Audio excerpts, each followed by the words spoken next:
Bom dia a todos, a todas, a todes.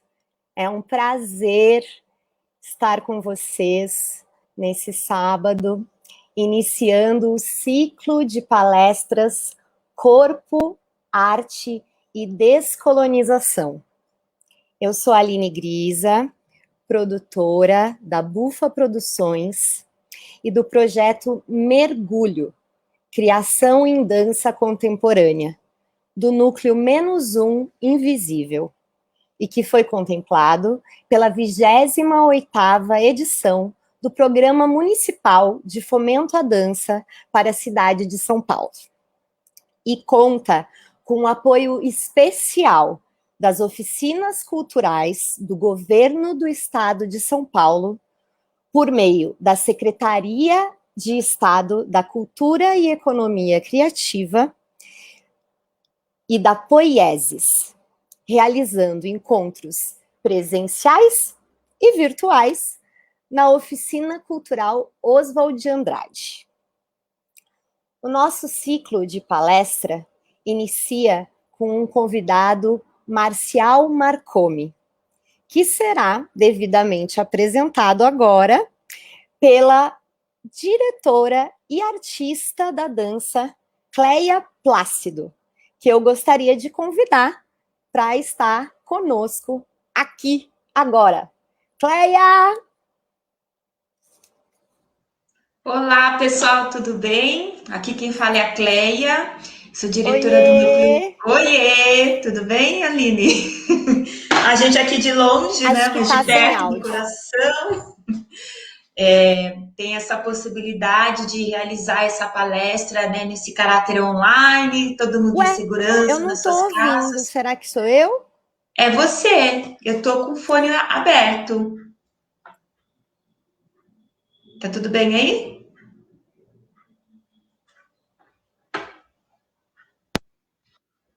Bem, gente, hoje é a nossa primeira live do ano, estamos todos muito nervosos, é a primeira palestra do projeto Mergulho, que tem o apoio do edital, apoio não, né, patrocínio, né, do 28º edital de fomento à dança da cidade de São Paulo, né, então, assim, estamos muito felizes, e eu vou falar primeiro um pouco do grupo, né, do Menos o Invisível, que é uma companhia que existe desde 2012, mas a gente teve uma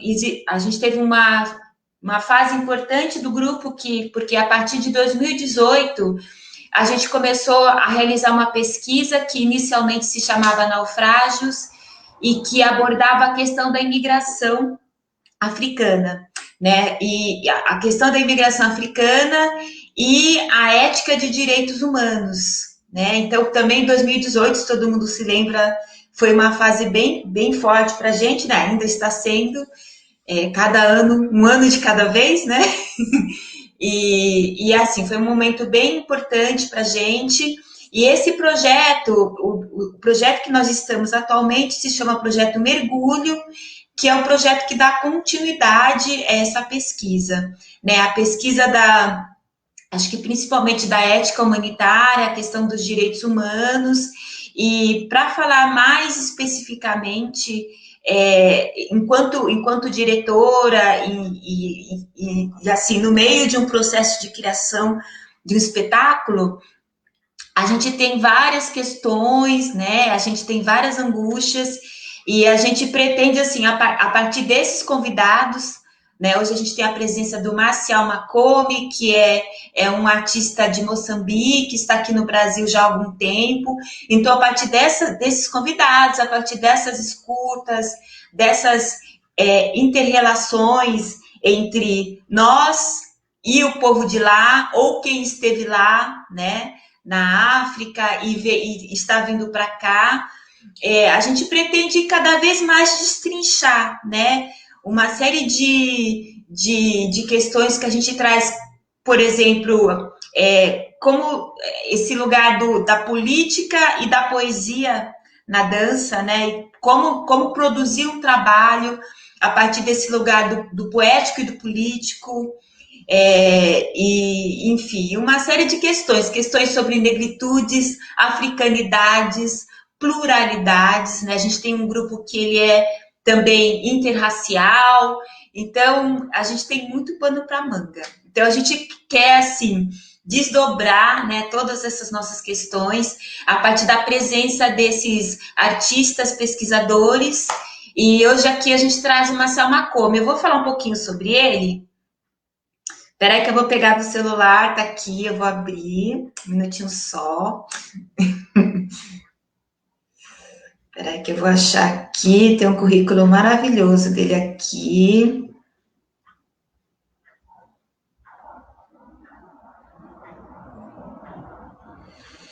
Então, eu vou falar assim, eu conheci o Marcel Macome num grupo de pesquisa, num grupo de estudos na USP, estudos sobre dramaturgias na USP, e foi bem bacana, foi bem importante, assim, ter esse contato com ele. Além dele também eu tenho tido contato com outros artistas africanos, né? No caso do Naufrágios, a gente teve contato com a Dudu Zuciba, que é uma cantora sul-africana, e também teve a presença da Karina Quintanilha, que era uma advogada que pesquisava os direitos humanos. Achei, gente. Peraí.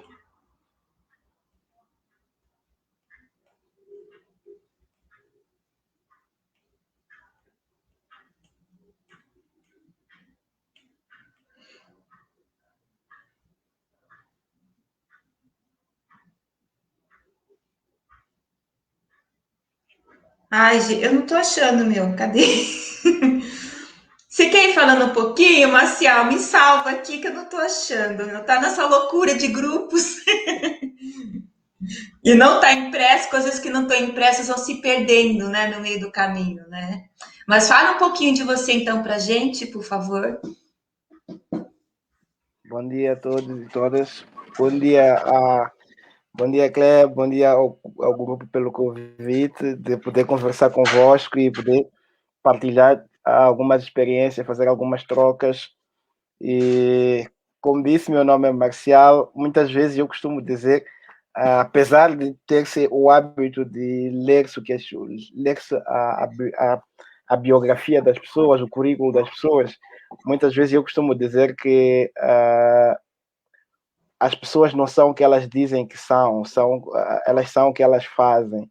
E mesmo que eu poderia ter escrito até 1000 páginas para tentar me fazer perceber que eu sou uma grande coisa que, no fundo, talvez eu não seja. Então, a melhor forma de me apresentar talvez seja dizer o nome ao longo da conversa. Ao longo da conversa, a gente vai percebendo o que é o que. Talvez pontuar que sou de Moçambique, e é a partir desse recorte que eu vou fazer esta discussão no dia de hoje. Mas, para não me alongar nesse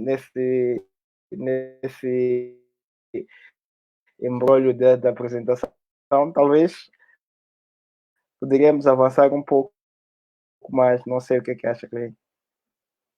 Eu poderia pedir para que assistissem um pouco o vídeo e depois avançávamos. Sim, fica à vontade, Marcial, como você achar melhor. Então, eu ia convidar agora para vermos um vídeo que é sobre o Mapico. Depois a gente vai conversar sobre isso, vai conversar em cima disso. Não sei se podemos agora chamar o vídeo.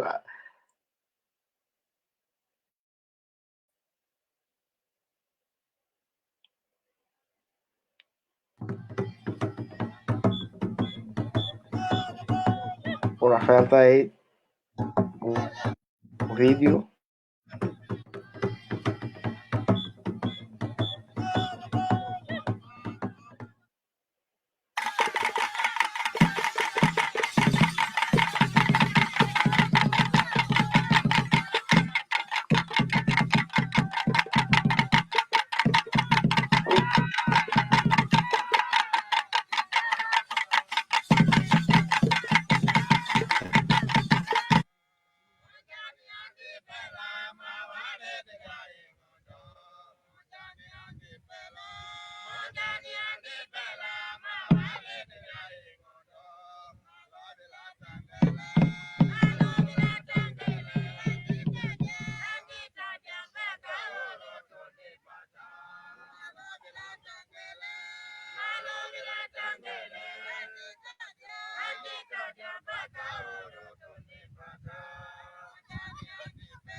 na verdade, acho que deu para ver, deu para assistir um pouco. Eu propus este vídeo porque uma vez, quando eu vim para o Brasil, a minha proposta do mestrado era mesmo estudar sobre esta dança, sobre o mapico. Mas antes de eu vir para cá, eu já trabalhava, já pesquisava algumas coisas sobre o mapico em Moçambique. E uma das vezes eu fui conversar com um idoso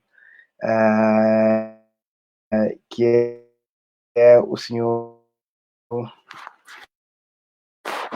que é o Paundo, o senhor Paundo, é um velho Paundo. Nós chamávamos lá Maputo do velho Paundo, que ele é da zona da região de Cabo Delgado. Esse grupo de dança é no grupo de Cabo Delgado. E conversando com o velho Paundo, eu dizia assim, eu quero entender um pouco sobre o mapico, quero estudar sobre o mapico, como é que é o mapico, como é que funciona e tal. E ele dizia assim, uma das perguntas que ele disse assim para mim foi que, olha, o mapico, existem vários mapicos. Existe um mapico que é praticado... Tá, dá para ouvir?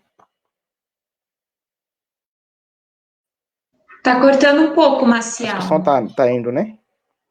Tá Então, cortando um existem vários pouquinho o som. mapicos e nesse Uhum. processo da construção do mapico, há um mapico que é praticado na capital por grupos da capital que eram antigos residentes de Cabo Delgado, de onde é oriundo o mapico, que é um recorte que pode-se perceber que não tem nada a ver com o mapico que é praticado em Cabo Delgado. E também há diferentes tipos de mapico em função da época, em função do contexto social e político, em função dos grupos que fazem. Então, dizer para ele que eu queria... Tá?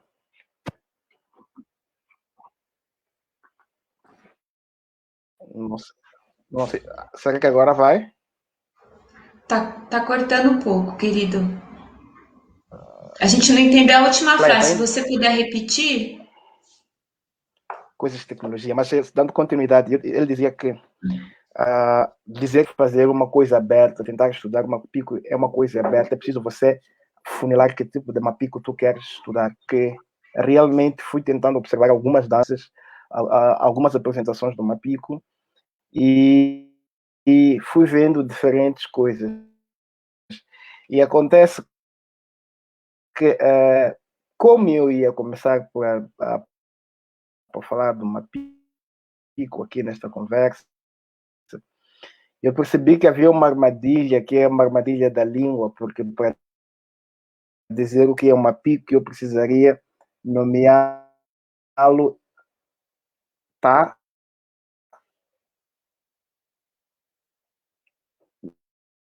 No...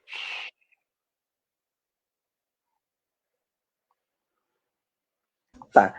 Eu dizia que para entender o mapico era preciso fazer um recorte em função daquilo que tu queres pesquisar, em uma máscara, cada região. O mapico foi descendo por o país todo, por todo o Moçambique, e a cada região foi tendo adaptações em função da sua realidade.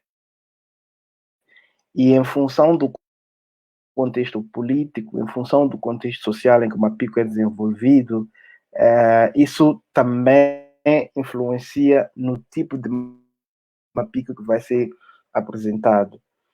Então, uma das coisas que, quando eu me propus a falar disso nesta conversa, foi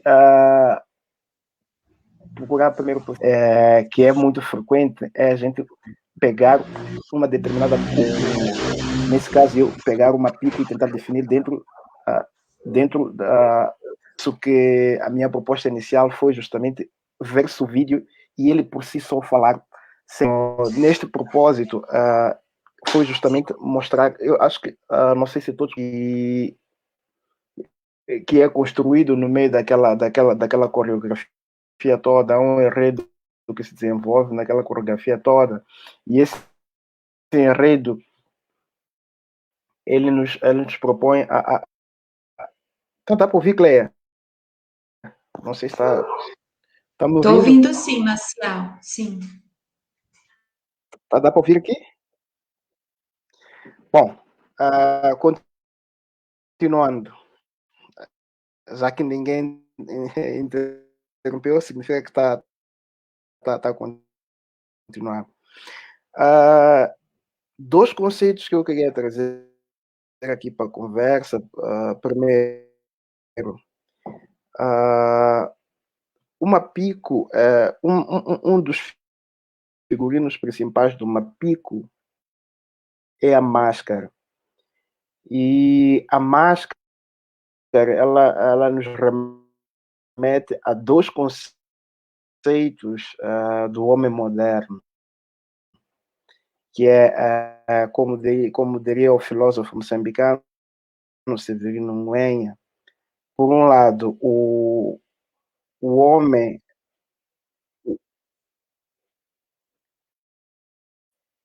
o homem moderno, ele é definido, é caracterizado por dois conceitos. O conceito do homem Prometeu e o conceito do homem Faber. O conceito do homem Prometeu, na metodologia grega, o Prometeu é aquele que conseguiu fugir no meio dos deuses e foi roubar o fogo, e com o fogo conseguiu construir várias coisas, começou a iluminar várias coisas e começou a queimar também várias coisas, e no meio disso é por isso que em todo lugar hoje temos fogos, em muitas cidades a gente tem bombeiros, que é para apagarem o fogo do Prometeu que roubou, como diria o filósofo moçambicano Severino Nguenha. Por outro lado, nós temos o conceito do Homo Faber, que é um conceito latino que surgiu no contexto do Renascimento, que o homem só é útil em função da fábrica, do que ele consegue produzir. O que ele produz e comercializa torna o indivíduo que ele é. Ora, dentro destes dois conceitos, uma pico, que é uma dança, ela passa a não se enquadrar, porque se o indivíduo só é válido em função do que ele é, então, dentro do contexto neoliberalismo e do liberalismo, práticas como essas, as danças de Mapico, em que elas representam um modo de ser e estar na sociedade, deixam de ser úteis, são inutilizadas, e que são vistas como danças, como práticas artísticas folclóricas que não têm utilidade para o capital. São danças marginalizadas. Mas estas práticas, estas danças, têm um significado muito importante para os que a praticam e, por vezes, a comunidade na qual eles vivem. Neste vídeo, se nós prestarmos atenção, o enredo deste vídeo, vou tentar aqui traduzi-lo, mas por si só, ele é há dois elementos que acontecem. Primeiro é o som do animal que é tocado, para além dos tambores que estão tocados, tem um som que é um chamamento para a comunidade ter cuidado com, com o local onde vão tirar a água, porque na época colonial, nos lugares onde fossem tirar a água, era lá onde as pessoas eram capturadas e escravizadas. E há de reparar que neste vídeo, por exemplo, há um chamamento para isso, o bailarino dá essa indicação, essa mensagem por via da dança, e para quem não é da comunidade não entende essa mensagem, mas para a comunidade local consegue perceber essa mensagem, é que através do som, da dança, da coreografia, a mensagem é entendida pela comunidade e o alerta fica. Agora, para quem vem de fora e olha aquilo, pode achar como se fosse uma dança que não tem nenhum signo, de acordo com os seus preconceitos, vive naquela região, aqueles signos são muito... A partir deste ponto, eu queria avançar para um outro. A questão das máscaras, ela no contexto, em função do tipo de máscara e em função da sátira que se faz na apresentação do espetáculo. E em função do que pretende, da mensagem que pretende transmitir, existe um tipo de máscara que é usado pelo bailarino e que a comunidade consegue perceber. E consegue perceber qual é a mensagem que se pretende transmitir a partir destas máscaras. Mas, como não se pode falar, como estamos a falar de máscaras, eu vou ampliar o conceito da discussão das máscaras, não pura e simplesmente para o contexto do Mapico, mas para o contexto do debate que se pretende universal, pese embora, para mim, entenda que todo o conceito que seja universal, primeiro, é um conceito que é um conceito violento, é um conceito colonial, é um conceito que só sobrevive a partir da desinutilização dos outros conceitos, das outras cosmovisões. No entanto, eu vou tentar aqui, a partir deste conceito de máscaras, para passar para um livro que é muito bem conhecido por aqui na América Latina e por mundo aí fora, principalmente da literatura francesa, que é o do Frantz Fanon, Pele Negra, Máscaras Brancas. Trago este livro porque uma das questões centrais que é trazida ali é essa questão das máscaras das quais a sociedade se constrói. Nós vivemos numa sociedade de máscaras e estas máscaras elas se constroem a partir de um consciente coletivo que data a partir que data. Sim.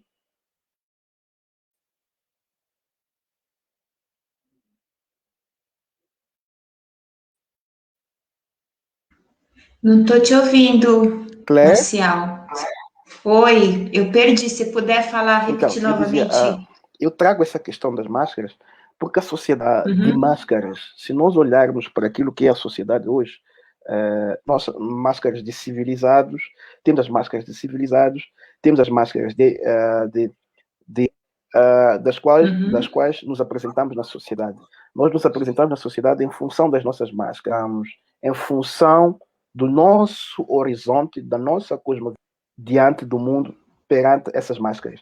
E essas máscaras, das quais uhum, sua imposição, por vezes, se recorremos à história, é um processo com os outros, e nós herdamos estas máscaras sob o inconsciente que é caracterizado por esta violência. E esta violência é que nos é que máscaras que nós olhamos e quantificamos algumas práticas artísticas. Qualificamos uma dança é qualificada em função da máscara que nós temos. Usados, pesquisadores, em que o nosso horizonte de mundo é para um lugar como este, por exemplo, onde uma pico é feito base em mensagens que têm utilidade para aquele povo. Poderemos dizer nós que podemos pensar que estamos perante uma questão de exercício da violência das máscaras que a nossa sociedade nos impôs, a nossa formação enquanto indivíduo nos impôs. E isto vai refletir.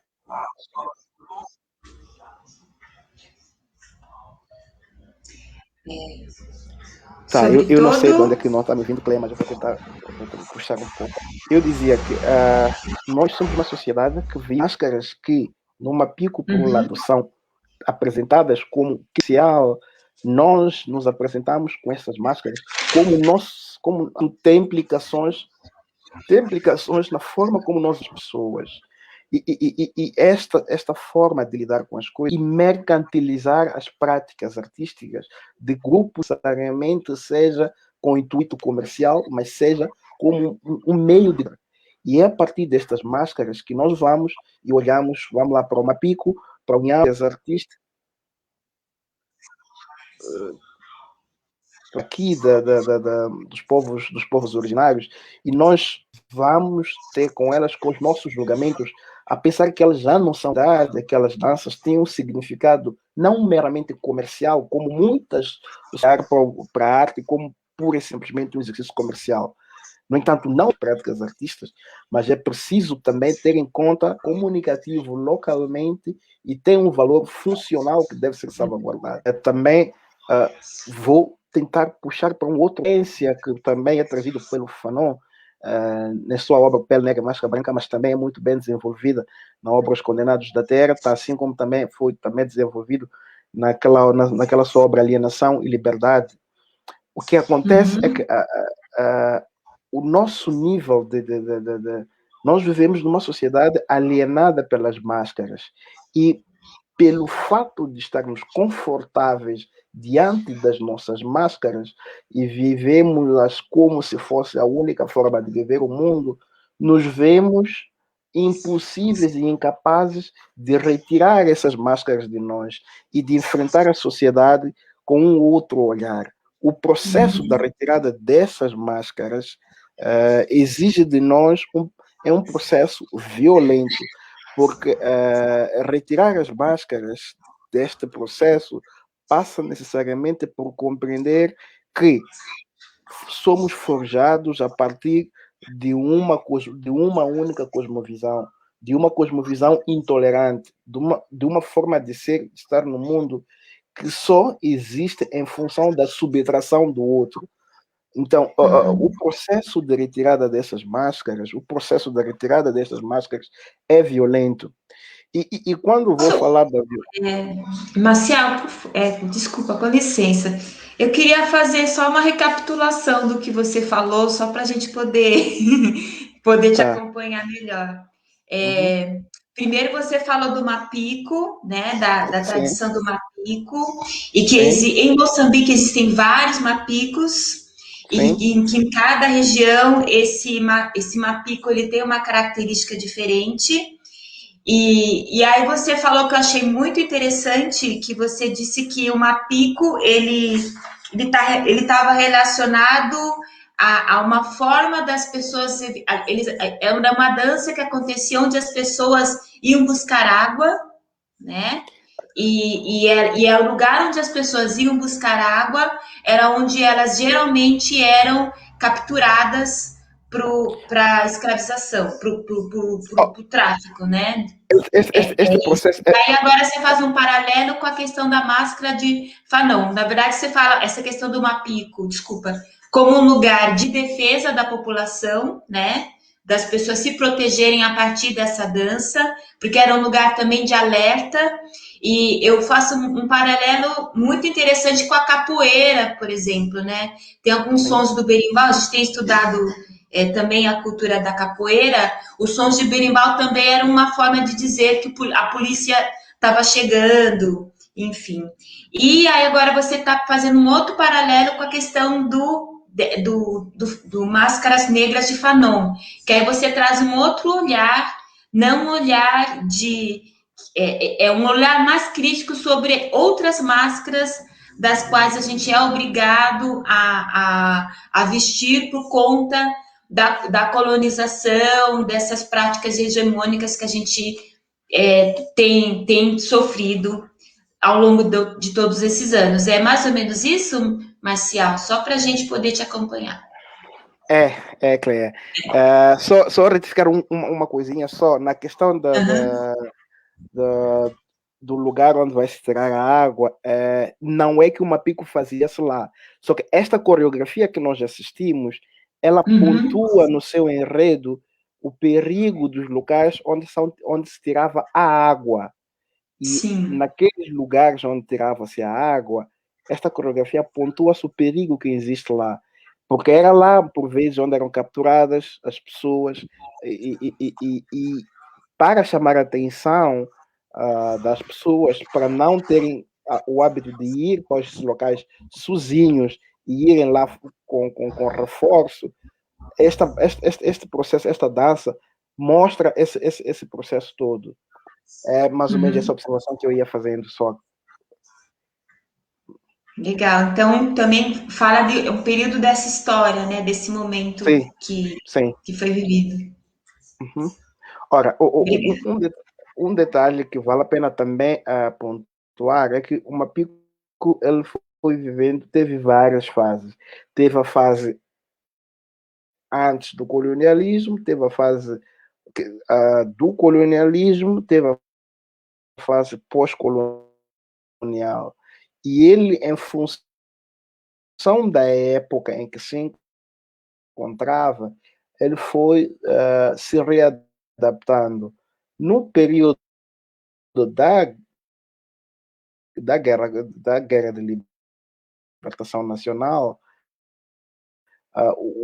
o Mapico chamava a atenção à comunidade para os perigos, os locais perigosos onde eles deviam ir. Tanto como você muito bem disse, que a capoeira faz isso, o bilimbão faz isso muito bem, fazia esse exercício também. Mas depois da independência, o Mapico também foi usado como meio de comunicação com a população para dizer-lhes que os locais os locais libertados eram seguros e que eles já podiam voltar para esses lugares para viver e produzir naqueles locais. Não só foi usado para chamar a atenção contra o perigo, mas também foi usado para chamar a atenção contra a necessidade de se reconstruir o país a partir das zonas libertadas. Então, ele ele vai desenvolvendo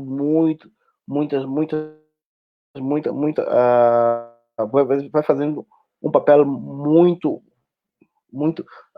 linear ao longo do processo histórico e que também neste processo não podemos ignorar o fato de que nós não podemos mais olhar o Mapico hoje como olhava-se o Mapico há 50 anos atrás, há 60 anos atrás, porque ele foi evoluindo e foi sendo praticado por algumas pessoas, inclusive do sul de Moçambique, que não são macondes, que não são de Cabo Delgado. O Mapico tornou-se uma dança, apesar de ser uma dança oriunda dos macondes, ela tornou-se uma dança do país, porque foi sendo adotada ao longo do país por vários bailarinos. Então, era mais ou menos por aí, e só para dar continuidade com o que eu ia dizendo, era só para pontuar isso. E voltando para essa questão das máscaras,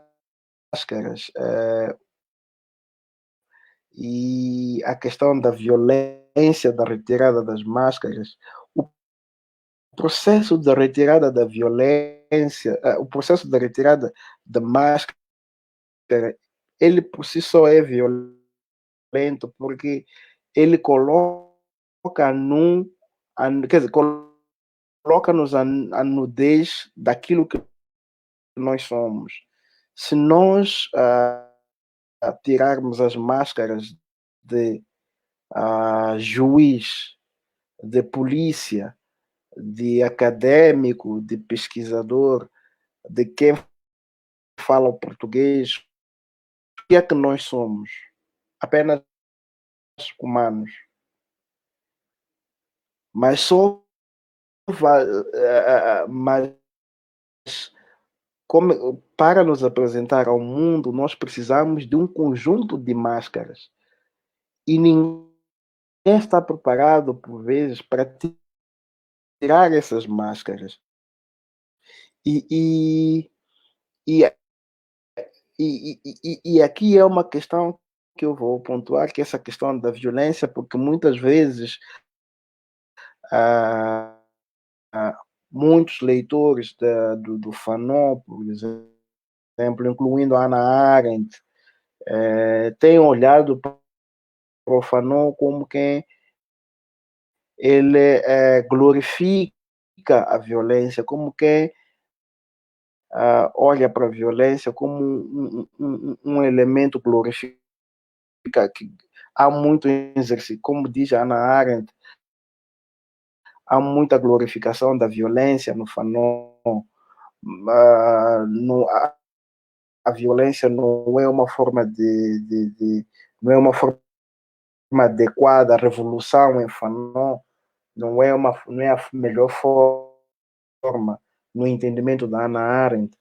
Mas há uma coisa que eu vou pontuar aqui, é que é preciso perceber que este pensamento da Hannah Arendt passa necessariamente do contexto da máscara que ela veste, das máscaras que são vestidas, das máscaras que ela tem.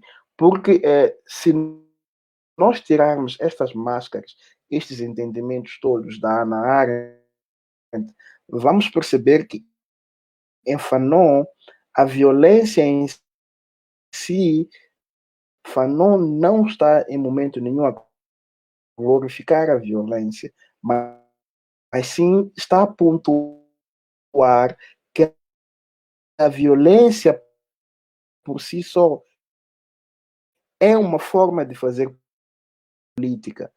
A história da política do Ocidente, a história do colonialismo, é uma história de violência.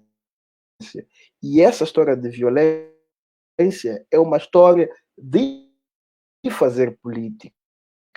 Então, essa forma de fazer Uma política a necropolítica, partir da né? violência, segundo a observada quando o Fanon propõe a revolução, é preciso perceber a ela como uma forma de fazer política. Nós temos assistido à Segunda Guerra Mundial, tanto a Primeira e a Segunda Guerra Mundial, eram processos violentos e são formas, de fazer política. Agora, o que nós temos que perceber no meio disso será esta a melhor forma de fazer política? Estamos preparados para as consequências disso? Porque ainda que a gente não adote estas máscaras e estas formas de fazer política, as máscaras, as máscaras da violência, elas vão se encontram-se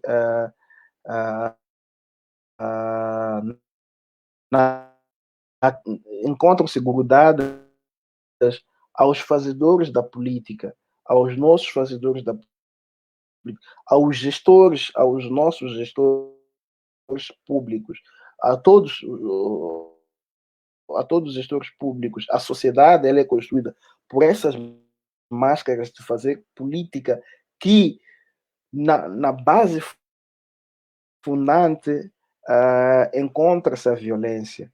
Então, nós não podemos aqui pensar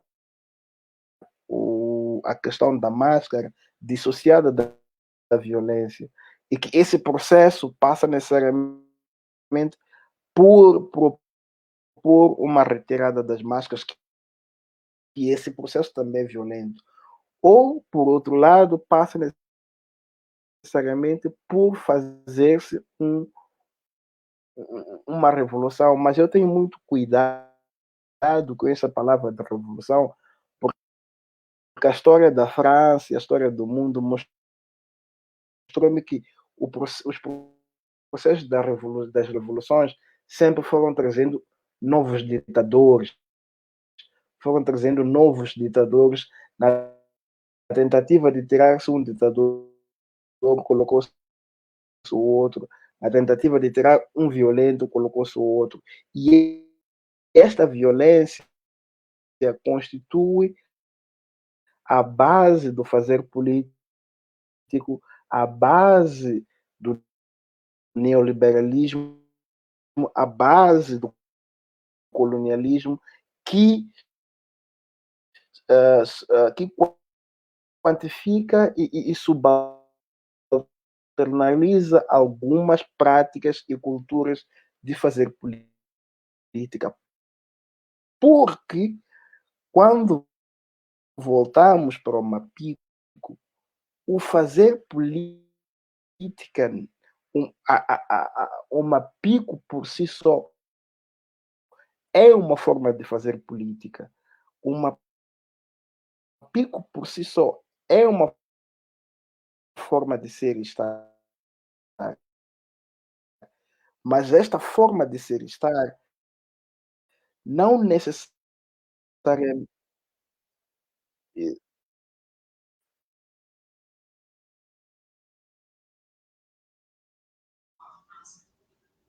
Travou, Maciel.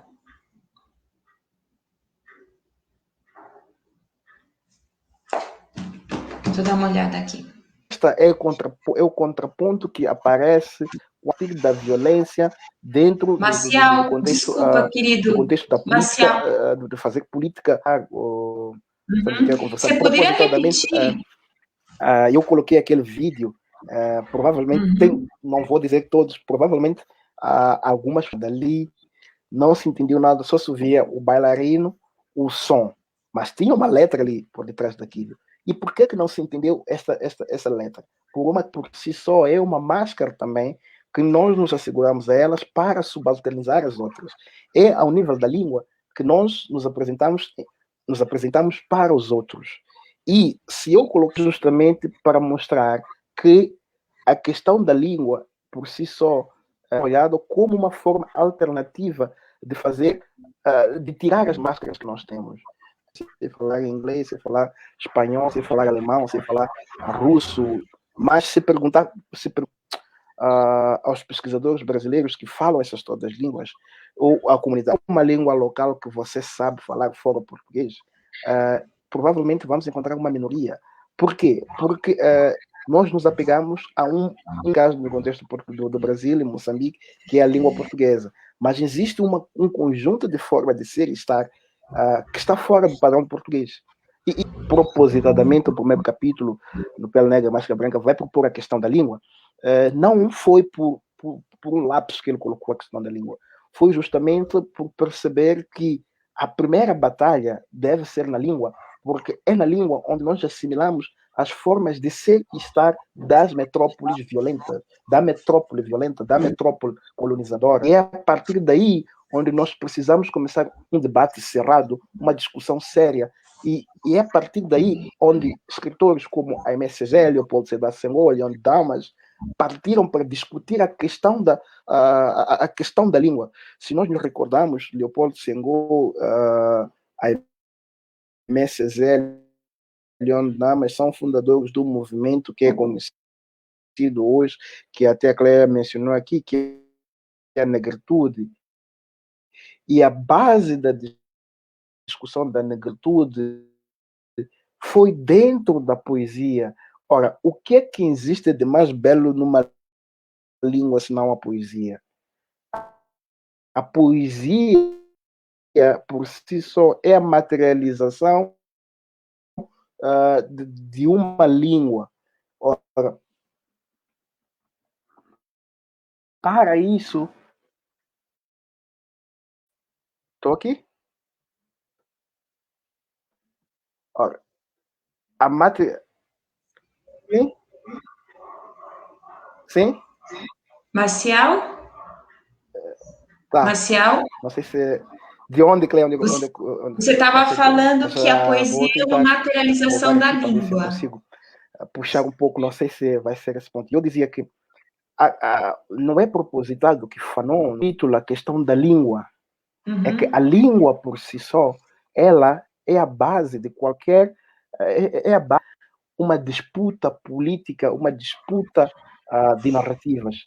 Porque, se nós nos recordarmos, Leon Damas, Aimé Césaire, fundadores do movimento da negritude, eles, para fundar esse movimento que se apresentou da cultura hegemônica, da cultura do racismo, eles foram disputar na linguagem, na poesia, numa língua, senão a poesia. É na poesia onde nós precisamos discutir é na poesia onde existe, onde há a mais bela estrutura e a mais bela elaboração. Por exemplo, desconstruir uma língua, a base passa necessariamente pelo que é a poesia. E foi justamente isso que o Senghor, que o Césaire, que o Damas e entre outros fizeram no processo. Então, é um processo que nós mesmos precisamos perceber que a sua forma de ser e de estar no mundo. Se nós adotamos o português, mesmo que não sejamos portugueses, implicitamente a cultura portuguesa com o racismo está no meio de nós, imbricado. Sim? Eu estou lembrando aqui... Eu estou lembrando aqui da poesia periférica, dos movimentos de poesia periférica que acontecem aqui em São Posso Paulo. continuar? É justamente para questionar esse português colonial, né? E trazer esse português para esse português que é de onde eu moro, de onde eu vivo. Né? Primeiro, por identificar aquele pesado na sociedade, nas máscaras que vestimos, e começar a questionar e desconfiar daquilo que nós temos como nossas máscaras. Se nós adotamos uma máscara que a sua base fundante é que se confunde com o colonialismo, com o racismo, com o imperialismo, com a violência de todas as violências estruturais, os racismos estruturais, é preciso a gente começar a desconfiar de todas as máscaras segundo as quais nos apresentamos ao mundo. E essas máscaras só passam necessariamente a ser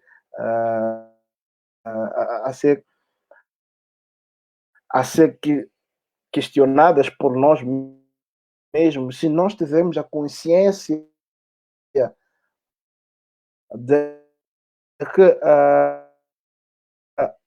o nosso ser estar é baseado, é construído a partir de um processo que se dá pela aceitação de um conjunto de formas.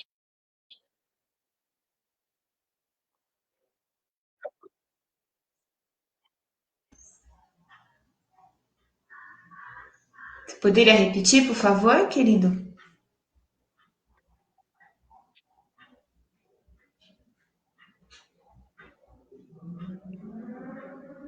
Oi, Claire.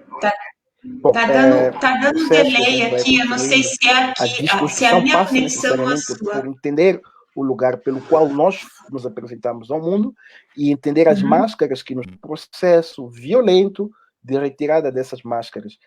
É basicamente essa primeira intervenção que eu poderia fazer e abrindo para conversarmos um pouco. Tá ok, obrigado, querido. Só retomando um pouco o que você falou, primeiro você fala sobre essa questão da poesia, que a poesia a partir do Aimé Césaire, que foi um dos... fez parte então, desse movimento da negritude. Depois de um espaço sem comunicação, não sei se... Ele fala, ele traz essa discussão, então, né? Eu disse para ver se abrimos um espaço para uma conversa um pouco mais... sim, vamos abrir só para a gente... E aí e para mim, né, essa questão, só fazendo uma colocação dessas coisas da tecnologia, a gente ainda vai se adaptando. Maciel? Oi? Tá me ouvindo? Tá me ouvindo? Maciel, você tá ouvindo a Cleia? Você tá me ouvindo, Maciel? Você me ouve, Maciel? Tá me ouvindo? Sim, tô aqui. É que assim, Oi? a Cleia você não tá ouvindo. Estou. Você tá ouvindo a Cleia? Tô ouvindo. É que deu a impressão que você não estava ouvindo, assim que começaram a falar um pouco. Bem, então eu vou sumir aqui de novo, tá? Mas é isso aí, tá? Então, perdão, aqui eu achei que... Não, tchau. Tá com um pouco de delay, então Tá, eu vou sair daqui, mas é isso, achei que começou a dar uma intercotada aí, mas ok, vamos embora. Beijo, gente. Beleza, obrigada, Rafa. Não, eu ia só fazer, como tá cortando muito, eu vou só fazer um apanhado do que você falou, e aí depois vou fazer uma colocação e depois a gente vai abrir para perguntas para as pessoas que estão aí na página da OSOD. E a gente também tem a presença dos integrantes do núcleo Menos o Invisível, que é o Rafael Marques, Rafael Carion, o Felipe Cirilo, a Paulina Alves, a Mônica Caldeira e a Edi Cardoso, que eles devem ter alguma pergunta a fazer também, tá bom? Então, só para fazer um apanhado, nesse último bloco você falou um pouco sobre o Aimé Césaire, né? Ele é francês, eu não falo bem essa língua, falo nada. De novo a questão da língua para a gente, que é muito curiosa. E ele fala, e você disse um pouco que ele cria esse movimento da negritude a partir da poesia, e você coloca um pouco que a poesia tem esse lugar de disputar, na verdade, a linguagem, a palavra enquanto lugar de poder, né? Porque a linguagem também é um lugar de colonização, um meio de colonização. E aí você fala do quanto a poesia pode desconstruir a língua, essa língua colonizada.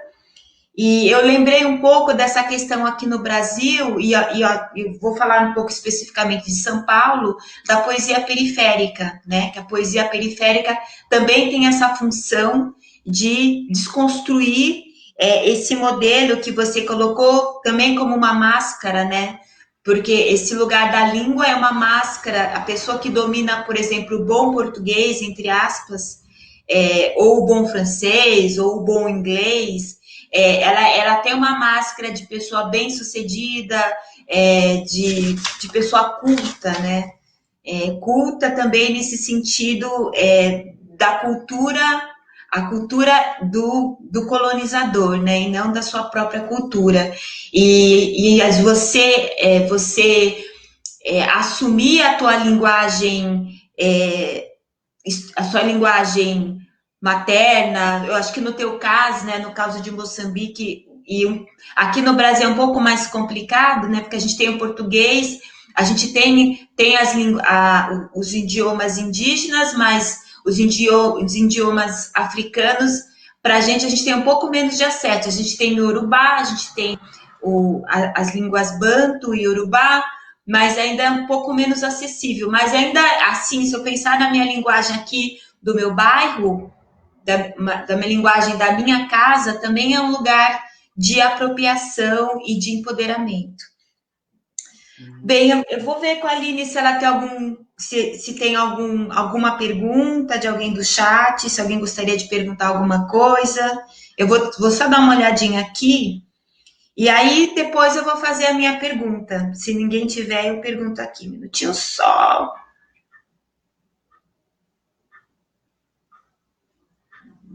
Perguntas, Aline? Você está aí ligada, conectada? Mande para mim.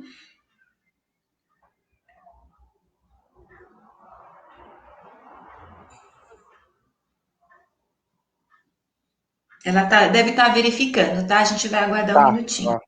Tá. Mas existe a questão da poesia e a poesia, não só quando eu me refiro à poesia, não só a poesia enquanto instrumento, enquanto poesia escrita, mas a poesia, ela tem vários desdobramentos. Ela pode ser apresentada em formato em formato escrito, em formato oral e em formato mesmo de dança. A dança, por si só, ela carrega uma poesia. Há uma poesia ali. E essa poesia é que é capaz de desconstruir. Olha, é que desconstrói o horizonte da dita cultura hegemônica. E um exemplo concreto é que no vídeo que passamos aqui, há ali uma poesia, não uma poesia não falada, mas a partir da dança consegue-se perceber ali uma desconstrução daquilo que é a ideia colonial de que as pessoas vão tirar água num poço e lá vai ser fácil de ser capturadas. E é a partir da poesia, a poesia do corpo em cena, que mostra esse lugar, do perigo daqueles locais onde se tira água, sem necessariamente ter que se usar a palavra. Existem várias camadas da poesia que servem para desconstruir esse imaginário colonial. Então, eu vou elaborar uma pergunta aqui, e para as pessoas também elaborarem as delas, onde elas estão, né? A gente tem atravessado um processo de criação, né, dentro do projeto Mergulho, que eu já mencionei, né, contemplado pelo Fomento à Dança, e dentro desse processo, né, eu vou usar o nome encruzilhada entre o político e o poético, para trabalhar, para trazer essas questões na dança, tem sido bem complicado, né? Primeiro, eu acho que tem uma vez, eu posso chamar aqui, eu ia usar o termo estereótipos, mas eu posso usar o termo máscaras, né? Mas a gente tem trabalhado com algumas máscaras, mas no sentido de que elas têm um lugar de já aceitação do público. Então, a gente tem a máscara do homem negro, ou da mulher negra, né? A máscara da dança negra, a máscara da negritude, a máscara do homem branco, a máscara da branquitude.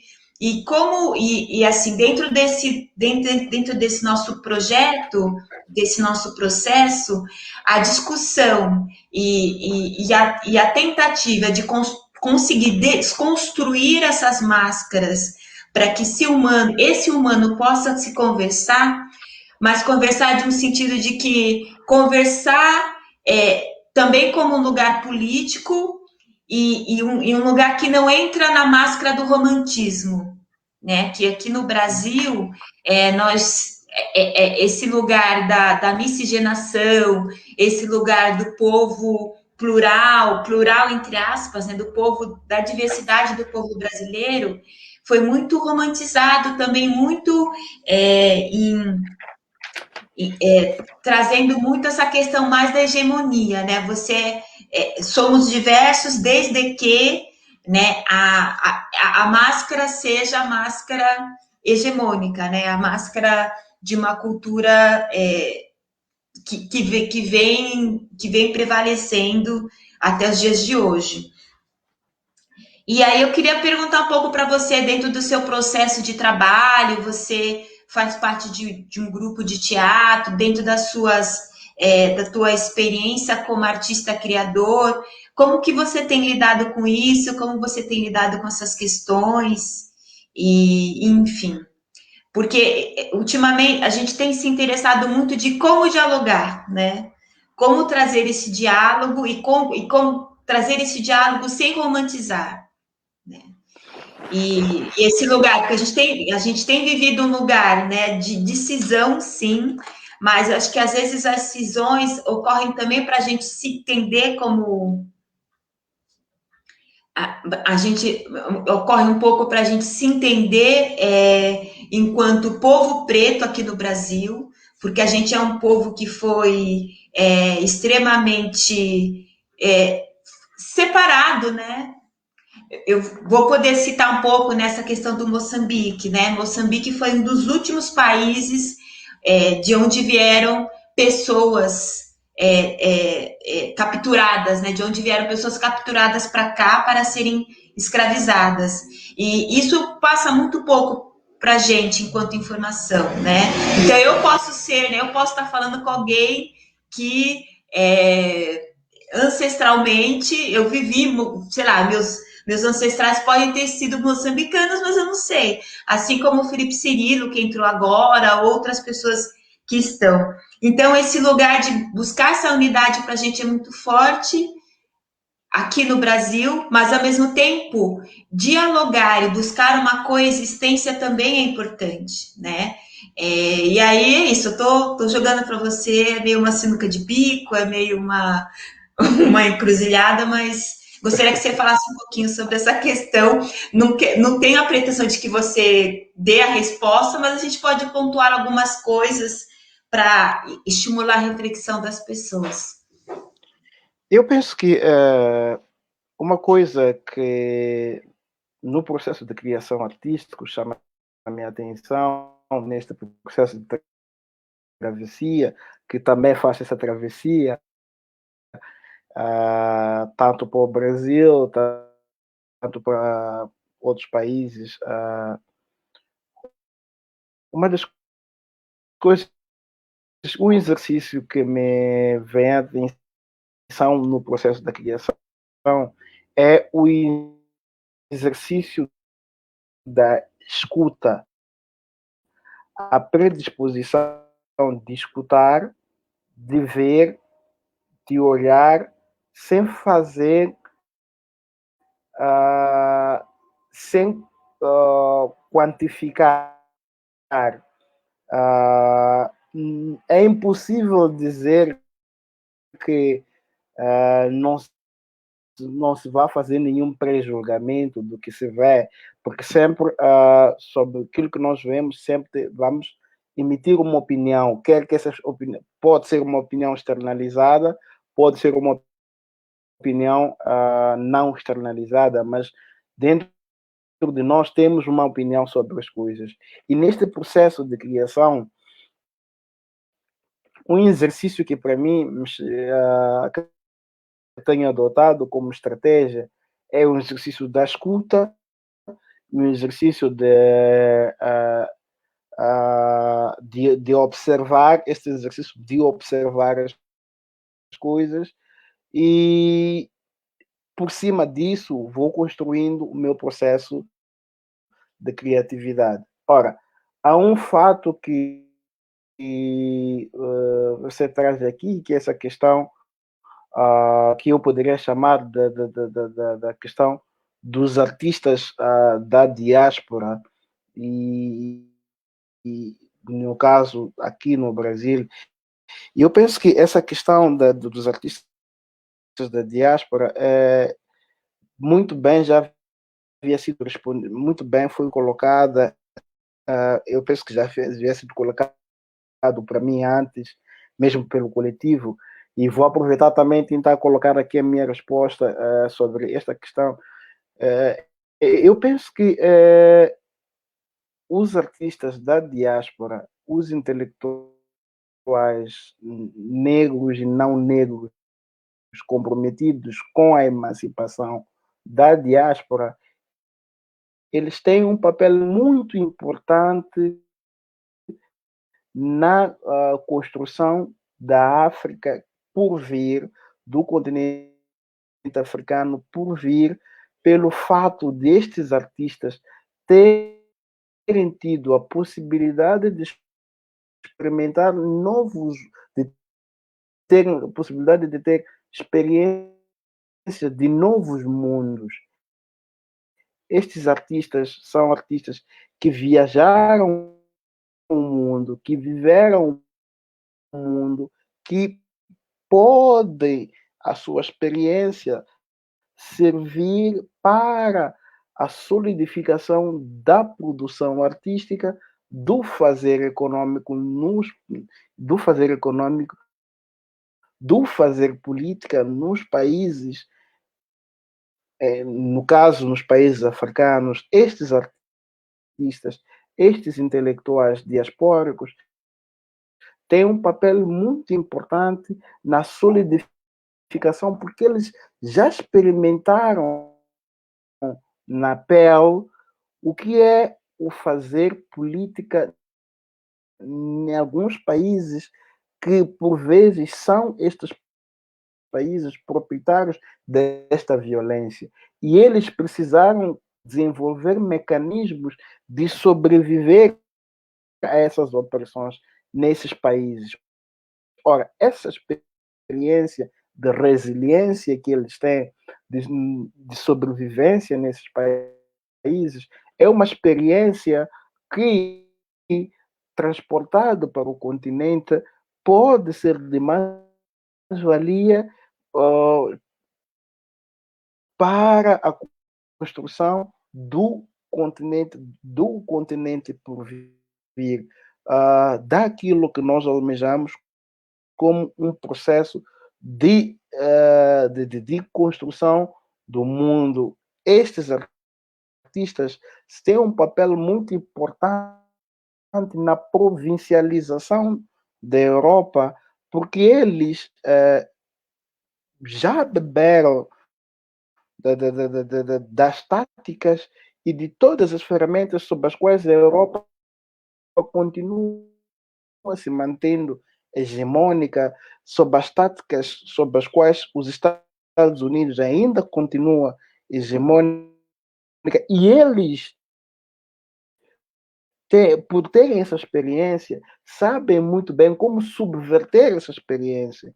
E justamente por isso eles têm um papel muito importante na interlocução entre os pensadores da diáspora e do continente. Acho que, não sei se isso responde à sua questão, Cleia.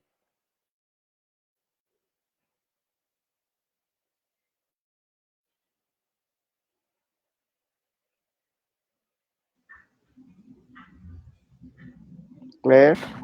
Oi, Marcial.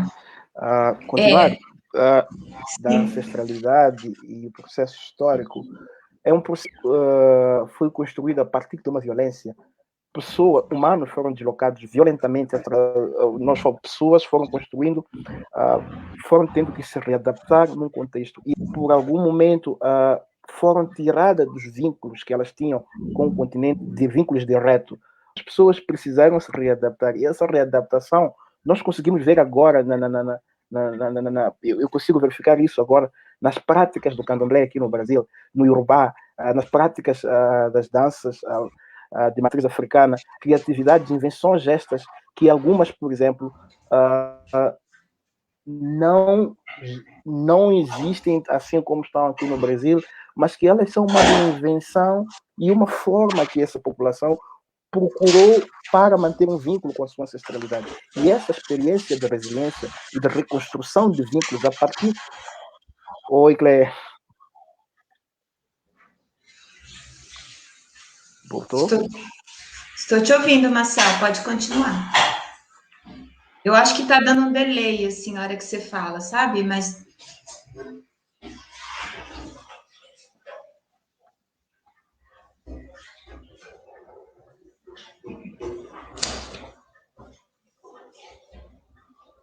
Agora não estou te ouvindo mais.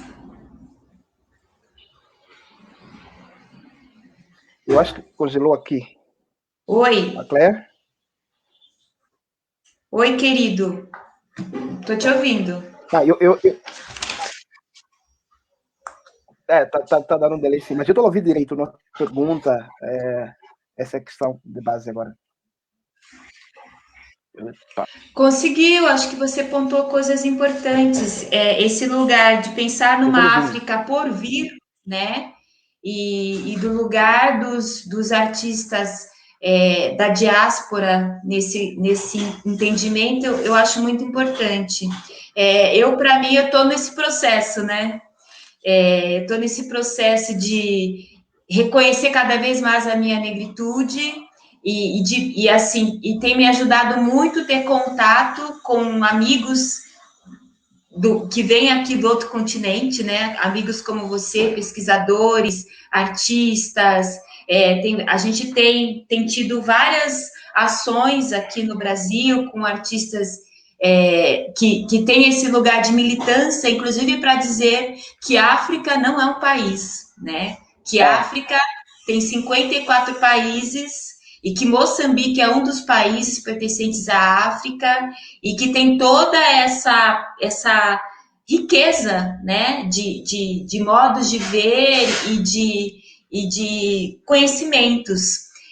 Para mim, nesse lugar, esse único ponto de alterar essa máscara que a gente tem da África, né, que fizeram a gente ver, né, que a África é um grande continente, que todo mundo dança de um jeito só, ou fala uma só língua, ou pensa de uma só maneira. O único lugar, só nesse ponto da gente transformar esse lugar, para mim já é muito interessante. Né? De trazer a cultura de diversos países, de saber que esses povos têm essa luta contínua, né, para manter a sua integridade e, enfim, é muito interessante, né? É muito importante a gente cada vez mais criar essa consciência e criar essa consciência juntos, né? Juntos e juntas. Né? Porque não adianta, é importante que eu, enquanto mulher preta, crie consciência, é importante que os meus amigos brancos também reconheçam isso e possam também disseminar essa visão. E o Mapico, né? Eu vou só aproveitar então a deixa para fazer uma última pergunta sobre o Mapico, tentar fazer um paralelo que eu não sei se também não tem paralelo nenhum, mas a gente sempre acaba associando as coisas que a gente tem aqui. E você falou um pouco no início que o Mapico, ele conforme ele foi acontecendo em diversos lugares, né, e ao longo do tempo, ele teve uma transformação, ele teve uma mudança. Queria perguntar um pouco sobre essa relação, pensando um pouco na máscara, né, existe a máscara comercial, né, que às vezes privilegia um tipo de expressão artística em detrimento da outra, né? Eu posso falar um pouquinho aqui no Brasil do samba, né? Que o samba, a gente tem o samba do Rio, a gente tem o samba na Bahia, mas o samba também ele vai mudando, né? O samba do interior, por exemplo, aqui de São Paulo, é diferente do samba aqui do centro, mas a gente tem também uma máscara comercial, né? Uma máscara de que é um modo de fazer que faz com que industrializa a coisa e muitas vezes aquilo às vezes se transforma para uma coisa interessante, de mais comunicação, mas às vezes perde um pouquinho essa raiz da tradição. Eu queria um pouco que você falasse um pouco sobre isso com relação ao Mapico e também esse lugar político, né, desse acontecimento hoje. Bom, eu penso que este dado é interessante, mas também é preciso perceber que estamos num contexto em que a máscara do capitalismo toma conta de qualquer que seja a produção. E há necessidade de produzir para sobreviver, porque essas pessoas também precisam produzir para sobreviver.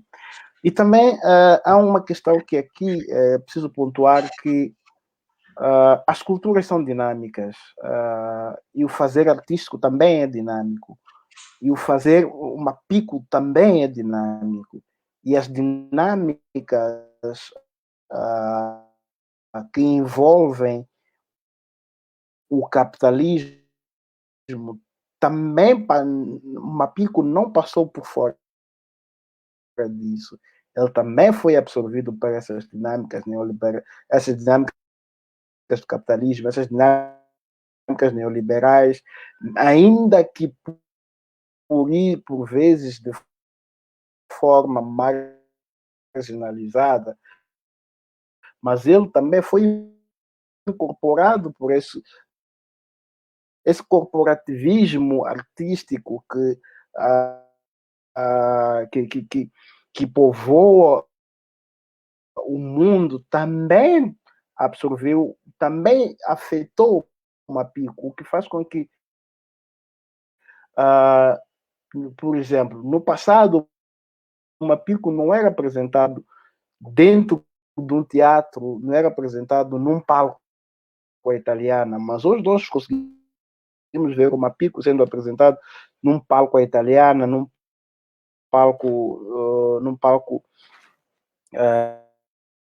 numa arena. O Mapico, por si só, no passado, ele era apresentado ao ar livre, e os corpos dos espectadores é que definiam o lugar por onde o bailarino ia apresentar-se.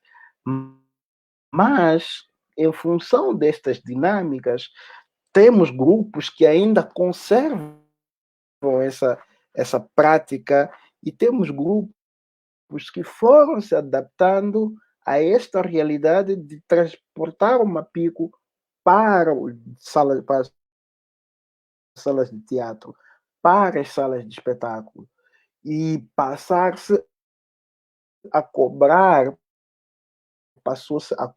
esse Mapico. Ora, quando faz-se esta dança, partindo do pressuposto que vai se apresentar num teatro, perde-se logo do princípio a função comunicativa dela com o público, porque não necessariamente deixa essa função, mas a mensagem, os signos que eram interpretados por um determinado povo, por tê-los como seus, deixam de ser signos deles e passam a ser signos da plateia, e essa plateia já passa a ter diferentes entendimentos sobre a produção do Mapico. E isso não se trata aqui de julgar ou deixar de julgar uma ou outra. E também não se trata aqui de buscar nenhum essencialismo artístico, nem nenhum tipo de essencialismo, tanto quanto da produção artística, tanto quanto do fazer político, dentro dessa estrutura artística. É preciso perceber que trata-se de um aprofundamento de singularidades. Existe uma singularidade concreta neste contexto que impõe uma pico a necessidade de deslocar-se a uma sala de teatro e apresentar para um público e ter cachê. E existe uma singularidade que impõe uma pico a aprofundar-se enquanto uma pico exatamente neste período, neste momento em que Cabo Delgado, que é a província de onde Mapico é oriundo, sofre constantemente de ataques terroristas.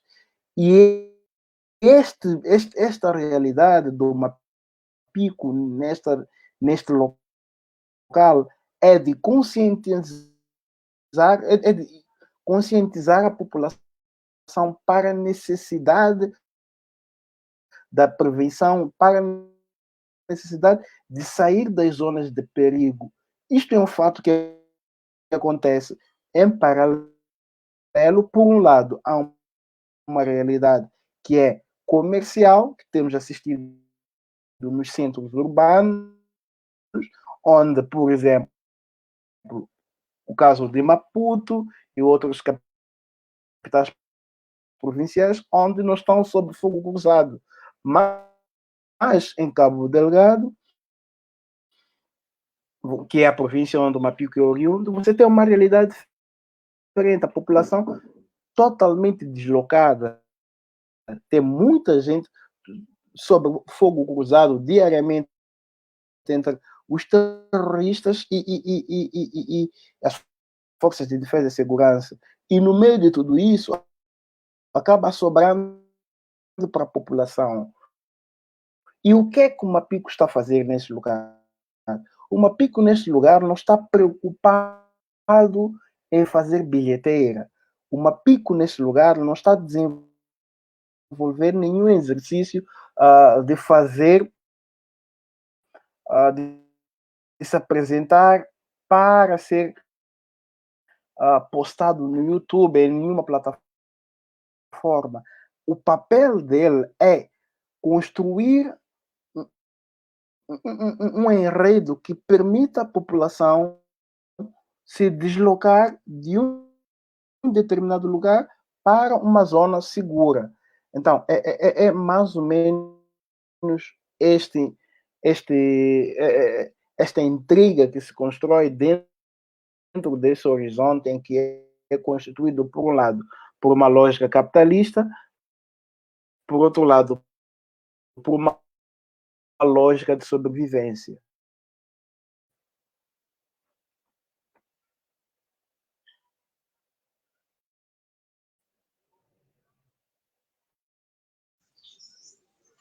Obrigada, Marcial. Obrigada. É muito interessante conhecer essa expressão, né? Essa expressão artística Tá aí? E aí, assim, eu gostaria de agradecer a presença de todos e todas e todes que estiveram aqui nos ouvindo. E eu acho que esse lugar de estar participando de uma palestra, né, e viver nesse lugar, acho que essa questão da conexão é uma discussão, né?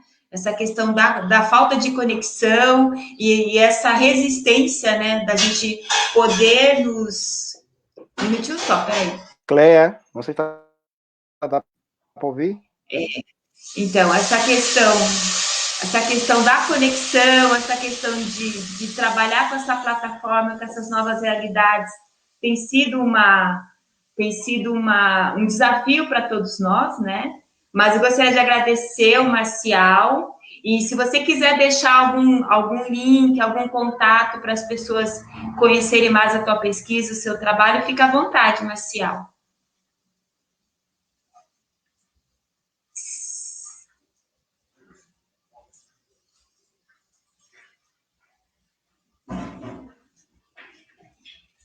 Não estamos te ouvindo, mas a gente pode fazer assim. A gente pode fazer assim, a gente coloca no chat da página da Oswald o link, se você quiser deixar alguma coisa. Não sei se dá para ouvir, Cleia. Mas nós também temos a nossa página no Instagram, que é o Menos o Invisível, e também temos uma página no Facebook. E aí, quem quiser também deixar alguma consideração lá, alguma informação para a gente, fica à vontade, tá bom? Então, acho que a gente poderia ir finalizando aqui. Então, dá para colocar o link aqui. O Rafa está mandando uma mensagem aqui. Eu não sei ainda lidar com StreamYard, né? É muita informação sempre.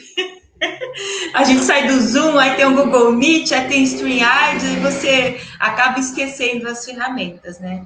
Mas eu acho que valeu, acho que foi muito enriquecedor, queria agradecer. A gente vai continuar com esse ciclo de palestras em março, com a presença da Luciane Ramos. A gente também já tem, em abril, teremos o Rui Moreira, e eu gostaria de convidar para você participar e a gente continuar essa conversa. E, enfim, a gente vai aí, né, nesse lugar de produção de conhecimento e, ao mesmo tempo, com todas essas discussões, né, de como nos expressar. Tá, eu vou partilhar. Obrigado por esta conversa, é sempre bom. E qualquer coisa. Isso aí, então. Então, obrigada, pessoal. Valeu. Até mais. Tchau, obrigada, Marcial. Um beijo.